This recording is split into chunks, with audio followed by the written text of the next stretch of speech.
강혜신의 오늘의 미국.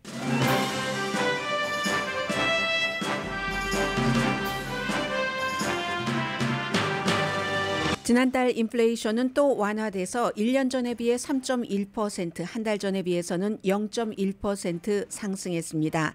가솔린 값이 크게 내려가 렌트비와 의료비 등의 인상을 상쇄했습니다. CNBC 여론조사 결과 전문가들의 69%는 내년 7월경에는 이자율을 연준이 내리기 시작할 것이라는 결과입니다.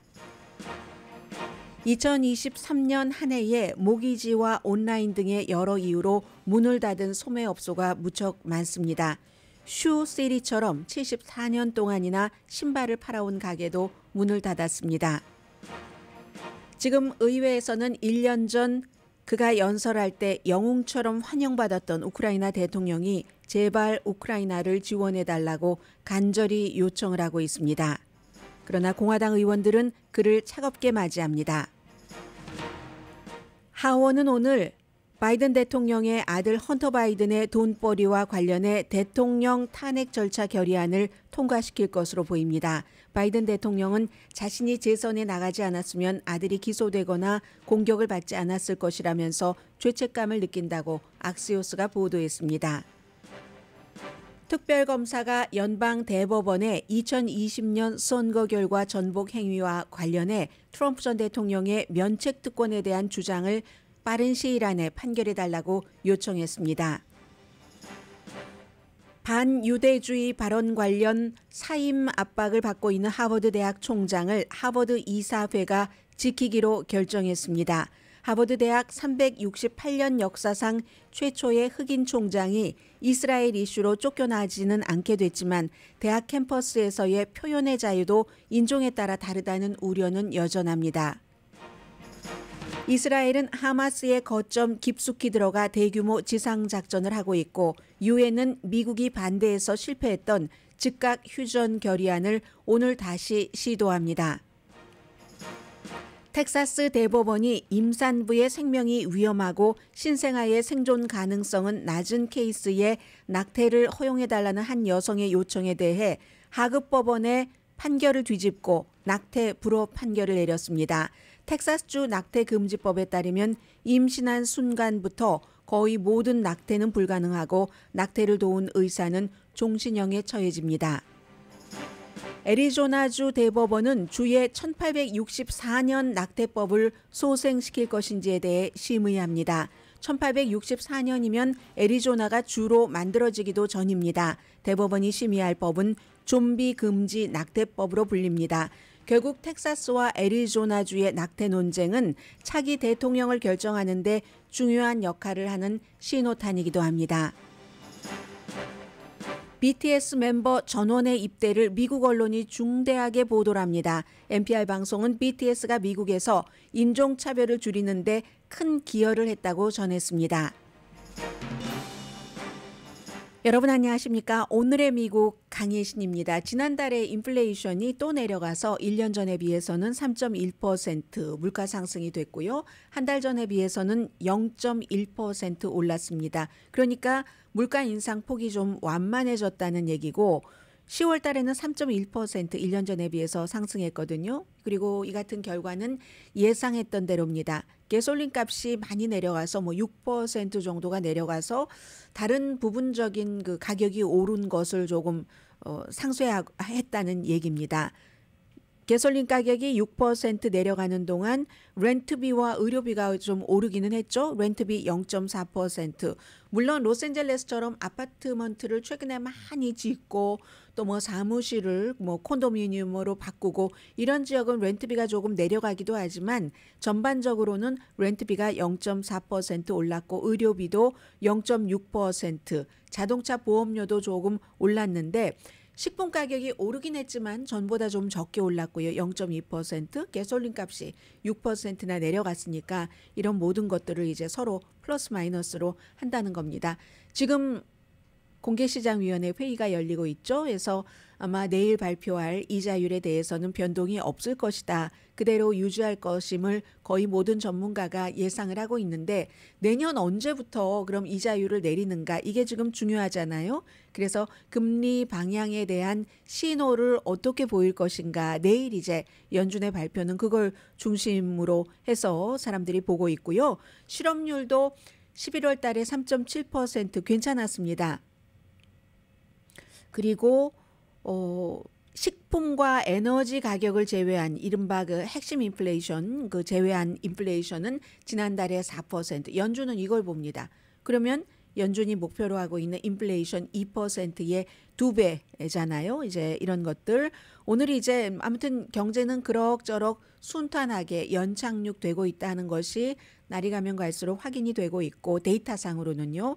CNBC가 조사를 해봤습니다. 조사를 한 것은 일반인이 아니라 경제학자, 경제 문제에 관한 전략가, 분석가 35명에게 물어봤더니 언제쯤 이자율을 다시 내릴까요? 지금 5.25에서 5.5% 정도 기준금리가 되니까 아직도 모기지는 7% 훨씬 넘게 돼서 사람들이 물어보니까 장기적으로 뭔가를 계획을 세우기 위해서요. 돈을 꿔서 일하시는 분들. 그랬더니 35명 가운데 절반 이상이 6월에는 금리를 내릴 것이다 라고 이제 확신을 한답니다. 이게 이제 대체적으로 오늘의 미국에서도 많은 그 전문가와 언론 매체의 분석을 인용을 해서 전해드린 바인데 그게 한 달 차인데요. 내년 7월에는 분명히 내리기 시작할 겁니다. 이제 내리는데 한꺼번에 다 내리는 게 아니라 0.25%가 됐던 0.5%가 됐던 순차적으로 이자율을 인하하잖아요. 7월 달이 되니까 69% 경제 전문가들은 내년 7월부터는 연방준비제도가 이자율을 내리기 시작할 겁니다. 이제 이렇게 답변을 했습니다. 이게 이제 오늘 이제 한 가지의 그 경제적인 뉴스고 또 하나 두 번째는 이것 역시 그 세 번째 이슈와도 연관이 되는데 지난해 이맘때 볼로디미르 젤렌스키 우크라이나 대통령이 미국 의회에 와서 연설을 할 때는 그 의사당 홀도 꽉 찼고 그리고 우크라이나는 무너지지 않았습니다 했을 때 공화당 민주당 전부 기립박수를 쳤습니다. 거의 그를 영웅 취급했습니다. 우크라이나의 젤렌스키 대통령을. 그런데 지금 딱 1년이 지났는데 이게 완전히 상황이 바뀌어버리고 만 겁니다. 그때는 우크라이나에 뭔가를 지원하지 않으면은 정말 나쁜 나라 이렇게 되는 거였어요. 그런데 지금 백악관이 아무리 이거 좀 해주십시오 하고 큰일 납니다 하고 요청을 해도 꿈쩍을 하지 않습니다. 공화당이. 심지어 공화당에서 상원에서 우크라이나를 지원했던 사람들조차 밋 롬니 의원이라든가 아니면 공화당의 원내대표인 미치 매코넬 같은 사람도 지금은 꿈쩍을 하지 않습니다. 이유는 여러 가지가 있어요. 기본적으로 넘버 원. 이제 밋 롬니와 미치 매코넬은 해당되지 않지만 이게 상원에도 그렇지만 하원에서 더 반대를 많이 하고 있습니다. 우크라이나에 대해서 지원하는 거. 이건 아메리카 퍼스트, 미국 우선이지. 트럼프 전 대통령을 지지하는 정치인들 가운데서 더군다나 최근 며칠 사이에는 트럼프 전 대통령이 재선될 가능성이 조금 높아지는 추세야. 근데 이건 여기서 결론 내리면 큰일 납니다. 1년이라는 긴 기간이 남아있기 때문에 지금으로서 그렇다는 거죠. 그래서 그렇게 생각하는 하원 의원들이 트럼프 전 대통령에게 우크라이나는 거의 원수입니다. 왜냐하면 우크라이나에 뭔가 바이든 캠페인 할 때 바이든과 아들 헌터 바이든에 대해서 뭔가 조사를 좀 해 이렇게 얘기하고 전화하고 하는 것이 들통이 나서 탄핵됐잖아요. 하원에서. 이제 상원에서 뒤집어 줬지만 그렇기 때문에 우크라이나 하면은 원수나 마찬가지고 트럼프 전 대통령에게는 반면에 우크라이나를 침공한 러시아 블라디미르 푸틴에 대해서는 트럼프 전 대통령은 정말 지지자들도 이해하기 힘들 정도로 너무너무 푸틴을 존중하고 좋아하고 하는 공개적인 발언을 많이 했습니다. 그래서 그 눈치를 본다는 거죠. 두 번째는 이게 아마 더 중요할 것 같습니다. 공화당 사람들 가운데서는 이민 이슈에 집중하는 사람들이 많습니다. 그리고 더군다나 그 이민 이슈도 국경 안전, 난민 같은 받아들이는 것을 조금 우리부터 살고 보자 하는 생각을 하시는 분들이 굉장히 많고요. 이건 이제 공화당뿐만이 아니라 공화당 주에서 뭐 좋은 점 나쁜 점 다 있는데 민주당 도시로 난민 신청을 하는 사람들, 서류 미비자, 말하자면 불법 체류자들을 마구 보내고 하니까 민주당의 정치인들도 아웃 오브 컨트롤이다. 우리 준비가 미처 돼 있지 않다라고 하잖아요. 그래서 이 이민 이슈가 굉장히 중요합니다. 공화당에서는 유권자들이 이민 이슈를 이처럼 중요하게 생각하고 있는 것을 알고 있기 때문에 전혀 관련이 없죠. 우크라이나에 군사자금 지원하는 것과 미국 국경을 단단하게 하는 이민 이슈와 무슨 연관이 있겠습니까? 그런데도 이걸 관련을 지어서 하자고 합니다. 그러면 바이든 대통령이 오케이, 거기에 대해서 얘기를 해보자 하면 또 얘기하는 것은 원치 않습니다. 결국은 공화당은 그 이슈를 유권자들이 굉장히 중요하게 생각하고 있다. 선거철까지 이걸 이어가야 된다 하는 걸 알지만 그 전에 문제를 풀기를 원하진 않는 겁니다. 그냥 중요하다. 공화당이 이 중요한 문제를 생각하고 있다 하는 것을 지금 나타내고 싶어 하는 것이고, 그래서 그 문제를 들어서 아주 더 많은 도저히 백악관이나 민주당이 받아들이기 힘든 협상을 위한 카드를 제시하는 게 아니라 불가능한 카드를 내놓으면서 그것을 해줘야지 우크라이나에도 지원하겠다고 하는 지금 이 형편입니다. 얼마 전에 화상으로 연설을 하려고 했죠. 그러다 갑자기 취소를 했고, 바이든 대통령이 아무리 의회에 이거 푸틴 좋은 일 시키지 말고 해줘야지 됩니다. 얘기를 해도 꿈쩍하지 않으니까 결국은 볼로디미르 젤렌스키라는 사람이 카리스마가 있는 사람이니까 그의 개인적인 카리스마를 이용을 해서 직접 당신이 와서 설득해 보시오. 이렇게 된 겁니다. 그래서 오늘 공화당 상원 의원들도 만나고, 그리고 이제 하원에 새로 된 그 마이크 존슨 공화당 하원 의장도 만납니다. 하원 의장은 지난번에 우크라이나를 지원하는 것에 반대표를 던졌습니다.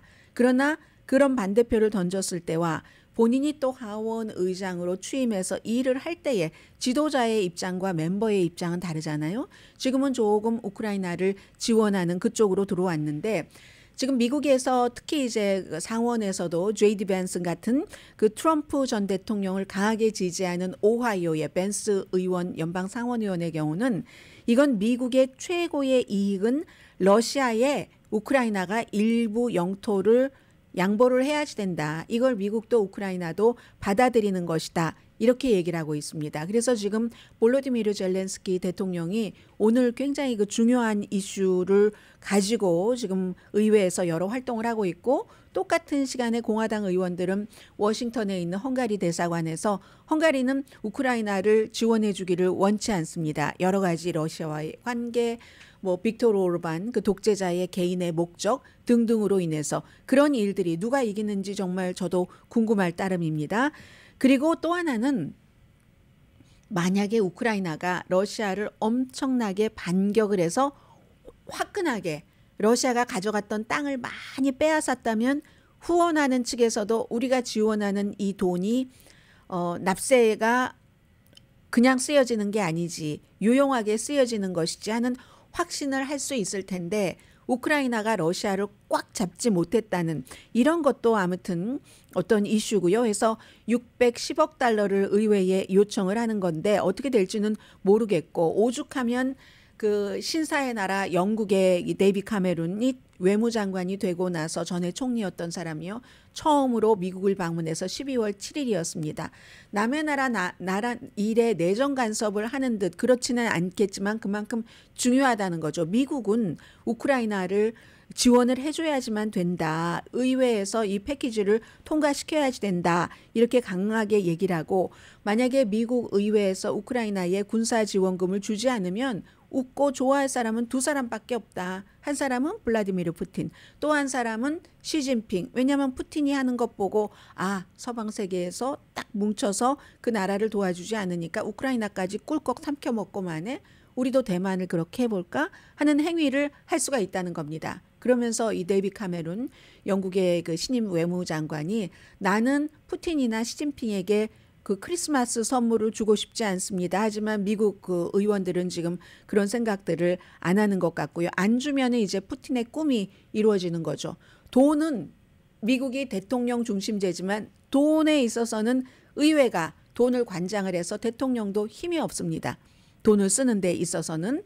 그래서 이제 그런 돈의 힘이 의회의 힘에 있다 하는 것도 보여주고, 그래서 이 이슈는 어찌 보면 미국에서 오늘의 미국을 두고 계신 여러분들보다는 블라디미르 푸틴 모스크바에서 그가 훨씬 더 집중해서 볼 문제고요. 그 사이에 이제 또 의회에서 할 일이 많습니다. 이제 내일 모레 이번 주말부터는 쭉 연말까지, 연말이 아니라 연초까지네요. 의회가 휴회를 하기 때문에 그 전에 해야 될 일들이 있는데, 공화당의 하원은 이 바이든 대통령을 탄핵시키는 여러 그 절차가 있잖아요. 그 절차 하나를 전보다 6개월 전에는 상상도 하지 못했고, 많은 공화당 의원들도 그게 말이 돼, 증거가 없는데 비난을 하다가 점점 이런 그 의견이 모아져서 아마 그 처음 단계인 바이든 대통령을 탄핵시키기 위한 절차하는 그 안이 통과가 될 것으로 보입니다. 그게 아마 오늘이 될 것 같고요. 충분한 표를 확보를 한 것 같습니다. 그래서 이제 이러한 결의안 같은 것을 확보를 하면 또 뭐가 좋냐면, 소환장 같은 것을 발부할 수가 있거든요. 헌터 바이든 나와라 하면 안 나오면은 의회 모독죄로 이제 뭔가 그에게 벌을 줄 수도 있고 하는 그런 일들이고요. 그래서 이제 그 투표는, 일단의 투표는 통과될 것 같습니다.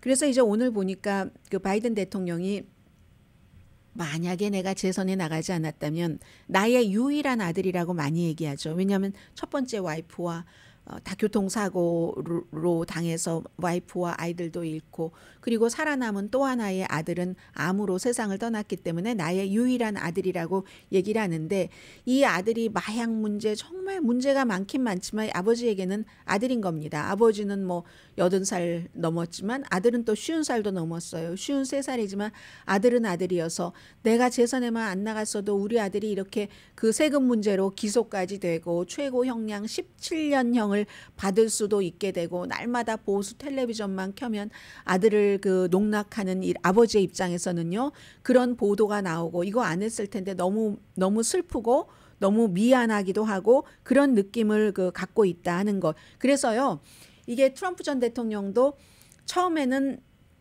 본인의 법무장관과 윌리엄 바 법무장관과 아주 친했잖아요. 그러다 나중에 멀어졌죠. 바이든 대통령도요, 본인이 딱 그 자리에 놓은 메릭 가랜드와 요즘 별로 말도 안 한답니다.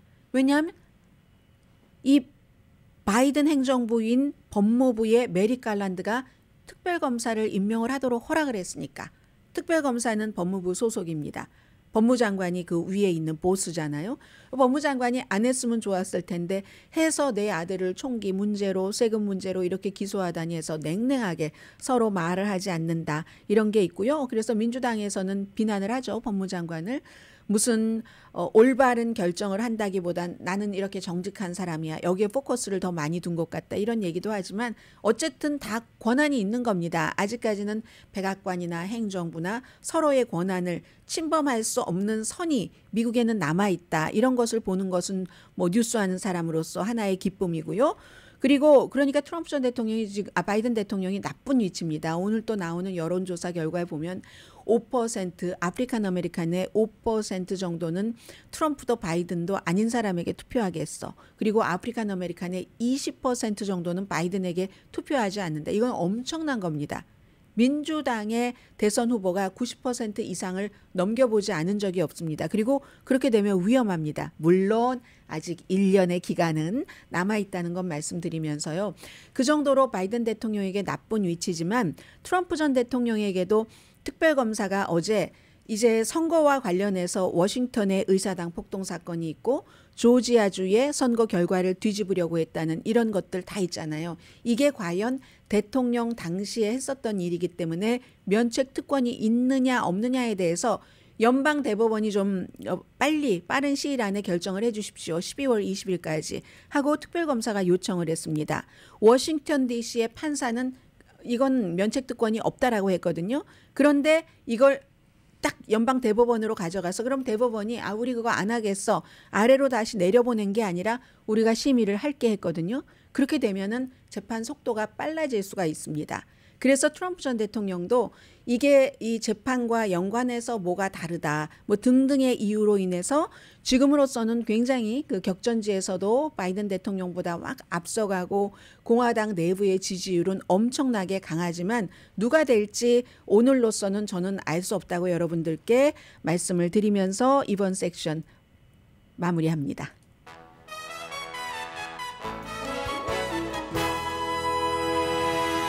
잠시 뒤에 아주 중요한 문제를 좀 전해드리겠는데요. 이슈를 어느 것을 먼저 가지고 갈까 제가 좀 생각을 해보고요. 제가 오늘 헤드라인 하기 전에 깜짝 놀랐어요.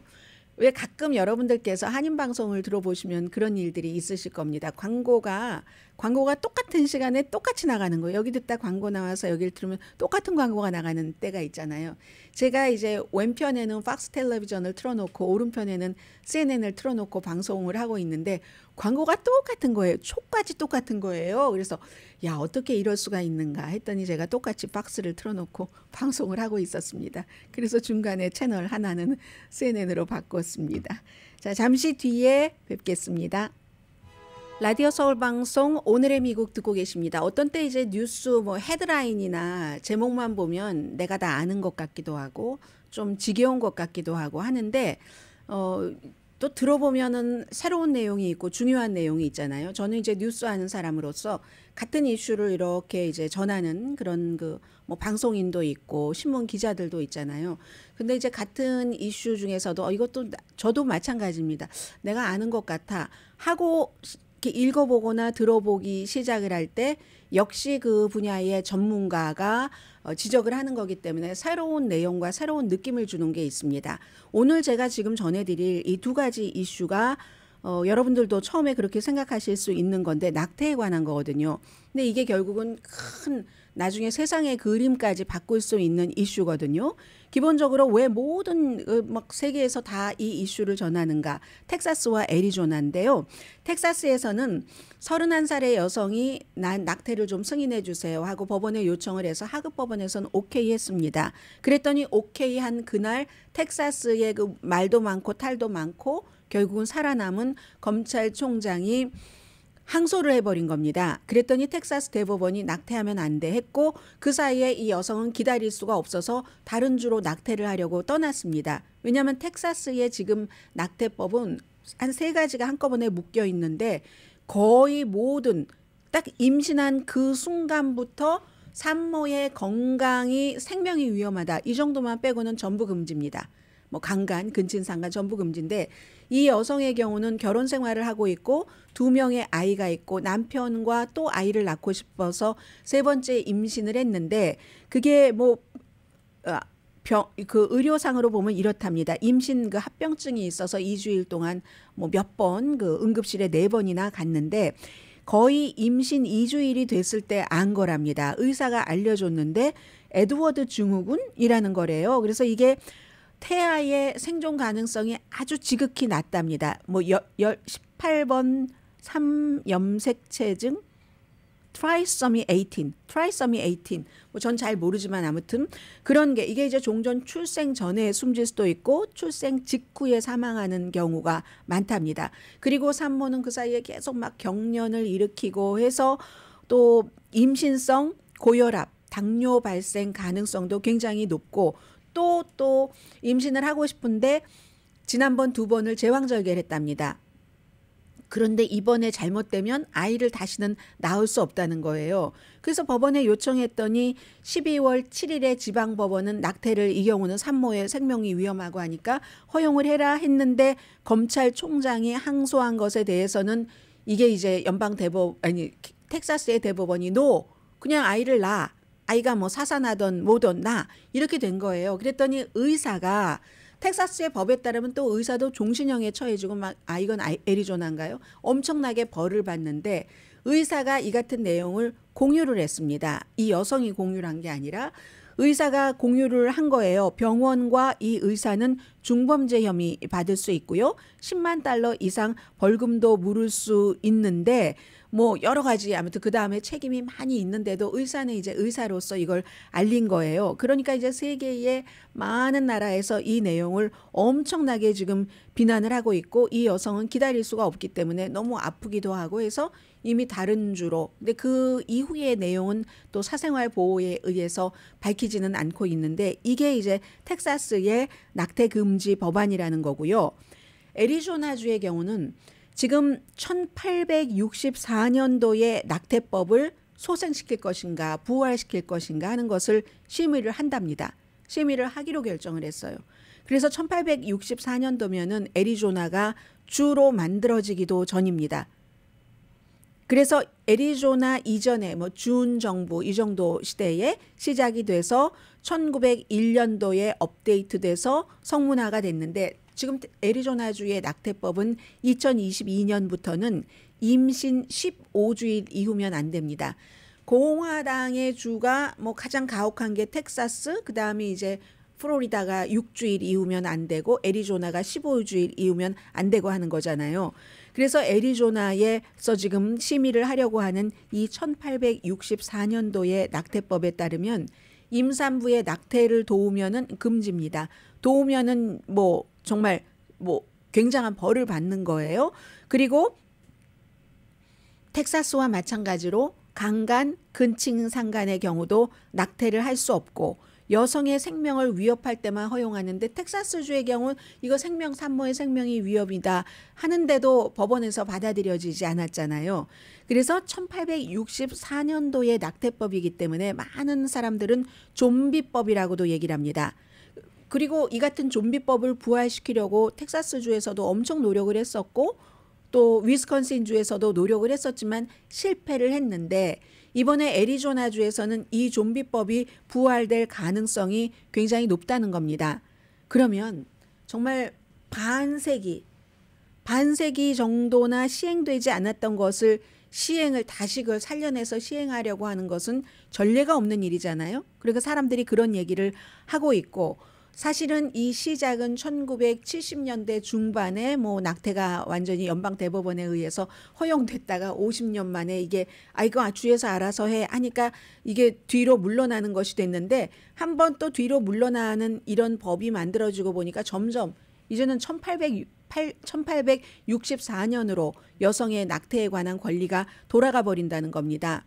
그런데요, 이게 이제 트럼프 전 대통령에게 득과 실이 될 수 있는 건데 복음주의자들이 트럼프 전 대통령을 그렇게 강하게 지지하는 이유 가운데 하나가 바로 트럼프 전 대통령이 이 낙태를 금지하도록 연방 대법관 에미 코니 베렛을 포함을 해서 3명을 지명을 해서 성공적으로 연방 대법원에 안착을 시켜서 낙태를 이렇게 금지하게 되는 것을 만들었기 때문에 복음주의자들이 일부는 조금 반대하는 이슈가 있어도 이것 때문에 지금 강하게 트럼프 전 대통령을 지지하고 있는데 이게 덫이 될 수도 있다는 그런 지적들을 많이 하고 있습니다. 기본적으로 어떤 여성이 1864년대의 법으로 돌아가길 원하겠습니까? 법이라는 것도 다 시대에 맞는 이제 그렇게 변화되는 것인데 심지어 보면은 얼마 전에 오하이오주 보수잖아요. 그런데도 헌법을 수정해서라도 여성의 낙태 권리를 보호해야 된다. 이게 14%포인트 이상 차이로 통과가 됐습니다. 그러면요, 어제 그 뉴 리퍼블릭이라는 아주 진보적인 잡지죠. 1914년도에 만들어진 그 진보적인 잡지에서 월터 샤피로라는 지미 카러 전 대통령의 스피치라이터였습니다. 이분이 쓴 얘기가 지금 여론조사 결과를 보면은 다 뭐 트럼프가 이길 것처럼 얘기하는데 no way. 이제 아직 두 사람의 본격적인 캠페인은 시작되지도 않았다면서 여러 가지 바이든이 이길 수 있는 시나리오를 여러 가지를 특히 5가지를 지적을 했는데 그 가운데 하나가 바로 이 낙태인 겁니다. 지금은 트럼프 전 대통령이 팍스에서조차도 잘 보여주지 않잖아요. 그리고 막 연설하다가 트럼프 전 대통령이 막 또 거짓을 줄줄이 뽑아내기 시작하면 팍스가 또 소송당하고 돈 잃어버리기 싫으니까 딱 컷해버리잖아요. 그런데 실제로 예비선거에서 트럼프가 공화당의 후보가 되고 바이든이 민주당의 현직 대통령으로서 겨루기 시작하면 그때는 어쩔 수 없이 노출되게 됩니다. 그런데 요즘에 트럼프 전 대통령이 뭐 막 말실수도 하고 뭐 이런 것도 있지만 그때는 바이든 대통령이 공격을 시작한다는 거죠. 이 낙태에 대해서. 트럼프 전 대통령 때문에 여성들은 이렇게 낙태를 하기 어려워졌고 트럼프가 다시 대통령이 되면은 이미 복음주의자 등등에게 약속을 했기 때문에 전국적인 이건 이제 주에서 알아서 하는 거잖아요. 그래서 블루 스테이트 캘리포니아주 같은 경우는 오히려 다른 주에서 낙태를 하기 불가능한 경우를 뭐 지원금도 주면서 저희 주에 와서 하세요라고 얘기를 하고 있는 것이고 레드 스테이트는 내 생명이 위험하고 사사나가 태어날 수도 있는데도 아이를 낳아야지 되는 거고 하는 거죠. 그러면 그때가 되면은 이제 트럼프 전 대통령의 노출도도 심해지고 바이든 대통령은 여성분들이요. 생각해 보세요. 전국적으로 지금 블루 스테이트에 살고 계신 여러분들도 낙태가 금지될 수도 있을 겁니다. 라고 얘기를 한다는 거예요. 그런 일이 일어난다는 거죠. 그러면요. 도시에서도 얼마나 그게 엄청난 일이 되냐면은 요즘 노숙자 얘기를 많이 하는데 홈리스 여성들도 성생활을 합니다. 홈리스 여성들도 낙태를 할 수가 없습니다. 그러면 이제 계속 아이를 낳아서 인구 증가에는 어떨지 모르겠습니다만은 또 복음주의자들이 얘기를 하는 하나님의 섭리에 대해서는 그게 어떤 결과가 있을지 모르지만은 도시에서 또 홈리스 피플 여성 가운데 수많은 여성들이 마약 중독입니다. 그런데도 그 마약 중독자들이 아이를 키울 능력이나 의지 같은 것도 부족한데도 아이를 다 낳아야지 돼요.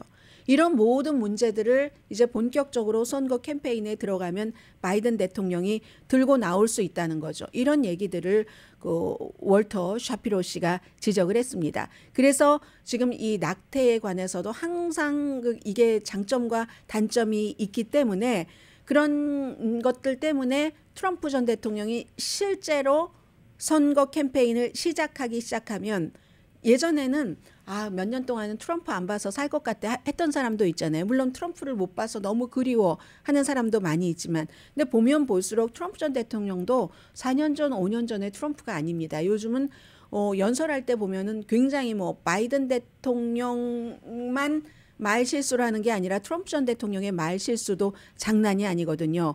그렇기 때문에 그 가운데 여러 가지 요건이 있지만 그리고 아직 1년이라는 기간은 이 정치에서 너무나 긴 기간이고 실제로 트럼프 전 대통령을 보기 시작하면서 사람들이 다시 다 떠오르잖아요. 옛날 일이. 백인 우월주의자들도 좋다고 얘기를 한 사람이지 등등. 코비드 19에 대해서는 클로락스 먹으면 된다고 했지 이런 하이드록시 클로로킨을 넘어서 클로락스를 먹으라고 했었지 이런 여러 가지 일들이 다 생각나면서 지금이 최고로 이 트럼프 전 대통령에게 좋은 위치다라는 얘기들을 합니다. 그래서 이 낙태 이슈는 꼭 가임 여성들뿐만이 아니라 가임 여성 가족들뿐만이 아니라 이제 미국을 바꾸고 또 세계를 바꿀 수도 있는 세계에선 이미 트럼프 전 대통령이 될 수도 있다는 것을 계산해 놓고 있잖아요. 그런 것에 영향을 미치는 이슈가 바로 이 낙태 이슈라는 거 전해드리면서요. 잠시 뒤에는 소프트한 뉴스 보도해드립니다.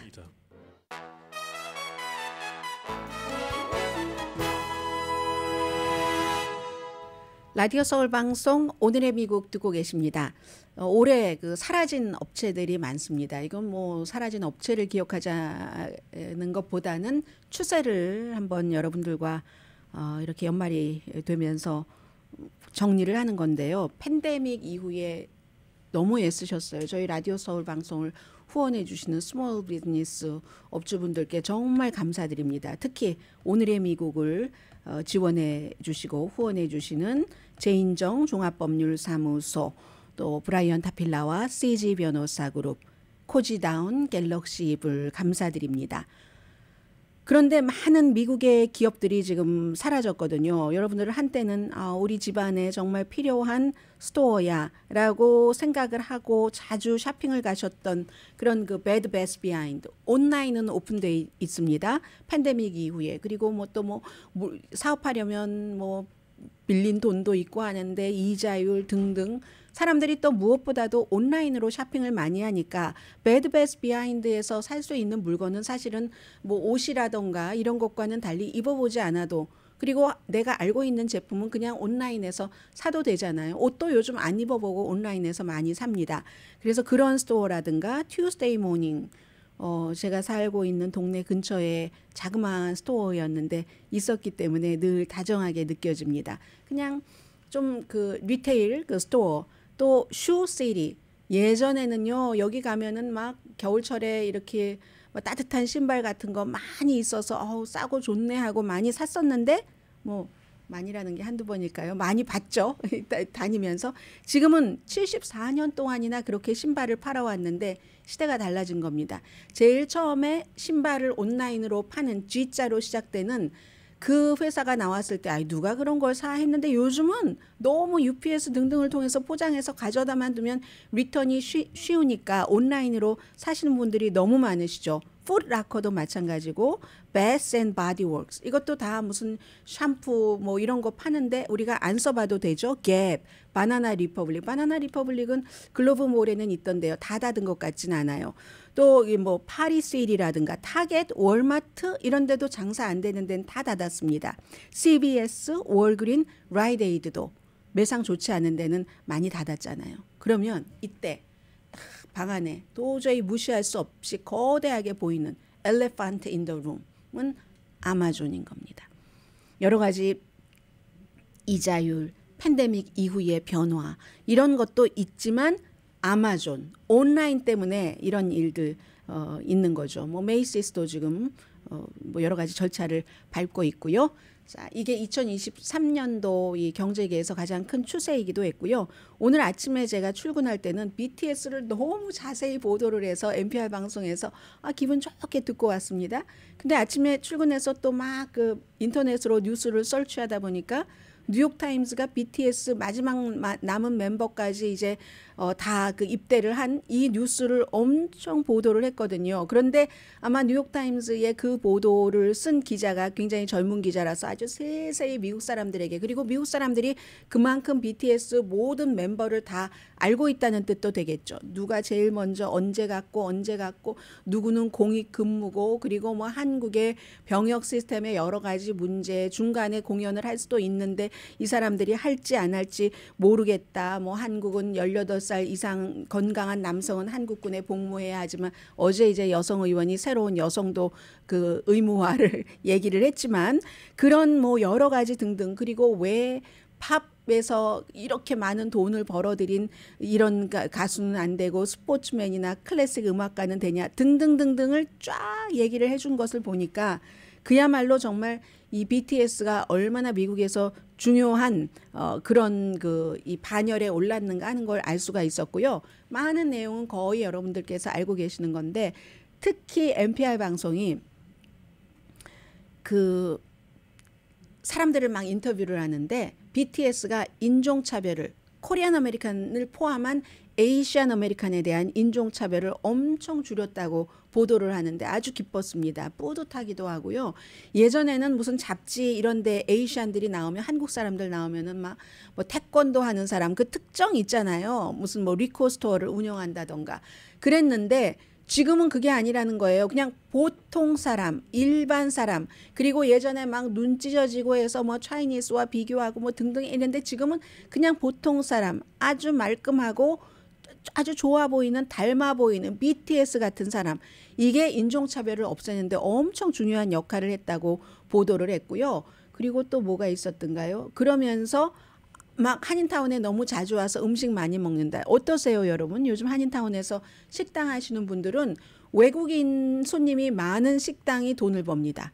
그렇지 않으면 힘들잖아요. 그래서 이제 그런 내용들을 쭉 보도를 했다는 거 전해드리고 어제는 제가 그 골든글로브 후보작을 말씀드리면서 그 패스트 라이브즈는 말씀 못 드렸는데 캐나디안 그러니까 한국계 캐나디안 감독이 만들고 배우도 있고 하는 그런 것뿐만이 아니라 이 비프는요 스티븐 연 그 미국의 한인 배우는 비프는 그 골든글로브뿐만이 아니라 굉장히 많은 곳에서 완전히 뭐죠? 굉장히 좋은 평가를 받고 있습니다. 얼마 전에 뉴욕타임스에서도 꼭 봐야지 된다 하면서 평론가가 썼는데 이걸 10개의 시리즈를 내가 다 볼 수도 있지만 아끼면서 봤다 하면서 어쩜 그렇게 두 사람의 그 분노와 만났다 헤어졌다 막 첫 회부터 좀 그 아주 뭐 화끈하잖아요. 막 이렇게 하는 그 스티븐 연 이런 것 그런 것들을 전하면서 인간의 분노 이런 것들을 뭐 용서하거나 뭐 그냥 무시해 버려야지 이런 게 아니라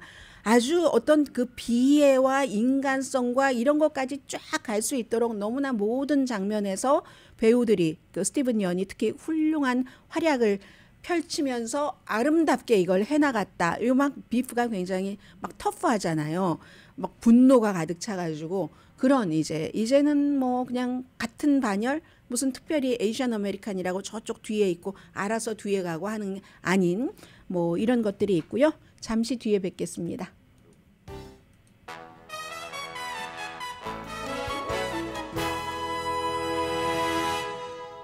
라디오 서울 방송 오늘의 미국 듣고 계십니다. 오늘 사실 이 내용이 가장 중요한 이슈이기도 했습니다. 하버드 대학 총장은 사임하지 않고 총장 자리에 남아 있습니다.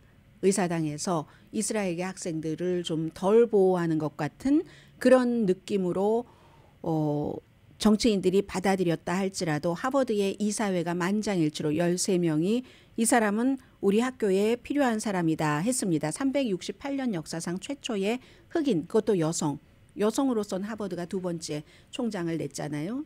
IT 이민자의 딸입니다. 클라우딘 게이 총장. 오늘 학교신문이 제일 먼저 보도를 했네요. 더 크림슨 학교신문이 보도를 했는데 하버드 코퍼레이션입니다. 하버드 코퍼레이션이 이 회장의 리더십을 우리가 재확인했습니다. 소란스럽고 어려운 시기에 만장일치로 확인했습니다. 라고 얘기를 했는데 펜실베니아 총장이 조금 일찍 그 사임을 한 것 같아요. 하버드도 돈 많이 빠져나갔어요. 유펜도 뭐 유대인 그 기부자들이 유대인 학생들을 보호하는 것에 대해서 덜 얘기를 한다. 그리고 뭔가 이 팔레스타인의 민중 봉기를 허락하는 것 같은. 왜냐하면 그것이 학교의 규정에 어긋납니까? 어긋나지 않습니까? Yes or No라는 질문에 대해서 상황에 따라서 다릅니다. 그게 다른 학생들에게 위협이 될 경우에는 저희가 징계를 합니다. 라고 얘기를 했거든요. 아무튼 하버드도 친팔레스타인계 시위를 한 학생들 4명 징계를 하기는 했습니다.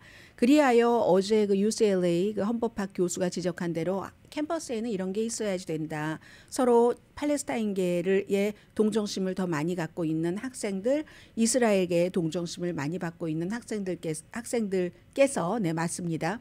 께서 건전한 토론 같은 것을 통해서 표현의 자유로 뭔가 그 세상의 이슈에 대한 나름대로의 결론을 내리는 일, 이게 필요하지.